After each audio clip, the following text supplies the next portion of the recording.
যিসকল ছাত্ৰ-ছাত্ৰী এবাৰ মেট্ৰিক পৰীক্ষা দিবা তোমালোকৰ বাবে এই ভিডিঅ'টো খুব দৰকাৰী কাৰণ এই ভিডিঅ'টোত আমি এটা ৰুটিন বনাম যিটো ৰুটিন মতে পঢ়িলে তোমালোকৰ এটা বহুত ভাল ৰিজাল্ট হ'ব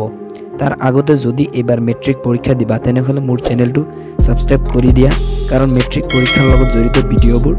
মোৰ চেনেলত পাই যাবা এতিয়া বলা ৰুটিনটো বনাই লওঁ যেহেতু তোমালোকৰ সাবজেক্ট 6টা তোমালোকে সদায় 6টা সাবজেক্ট পঢ়িব লাগিব এটা সাবজেক্ট যদি 1 ঘন্টাকে পঢ়া তেনেহলে 6টা সাবজেক্ট মিলি 6 ঘন্টা ডেইলি যদি 6 ঘন্টাকে পঢ়া তেনেহলে এটা বহুত ভাল ৰিজাল্ট কৰি পাৰিবা এটো 100% গ্যাৰান্টি এতিয়া কথাটো হল যেহেতু 24 ঘন্টাৰ ভিতৰত 6 বা 7 ঘন্টা আমাৰ স্কুলতে গুছি যায় তেনেহলে আমি 6 ঘন্টাকে কেনেকৈ পঢ়িম স্কুলৰ পঢ়াটো ধৰিলে নহব ঘৰত পঢ়াটো মেইন এতিয়া সোৱা ৰাতিপুৱা স্কুলত যোৱাৰ আগতে দুটা সাবজেক্ট পঢ়িবা 1 ঘন্টাকে টোটাল 2 ঘন্টা তাৰ পিছত স্কুলত গুছি যাবা স্কুল ছুটি হোৱাৰ পিছত আবেলি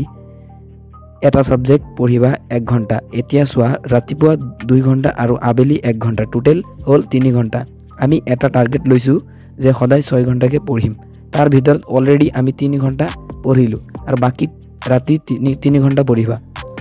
ৰাতি 3টা সাবজেক্ট 3 ঘন্টাকে পঢ়িলে আমাৰ হ'ব টোটাল 6 ঘন্টা আৰু আমাৰ টাৰ্গেটটো কমপ্লিট হৈ গল মই কোৱাৰ দৰে যদি তুমি সদায় 6 ঘন্টাকে পঢ়া সাবা তোমাৰ বহুত ভাল ৰিজাল্ট হ'ব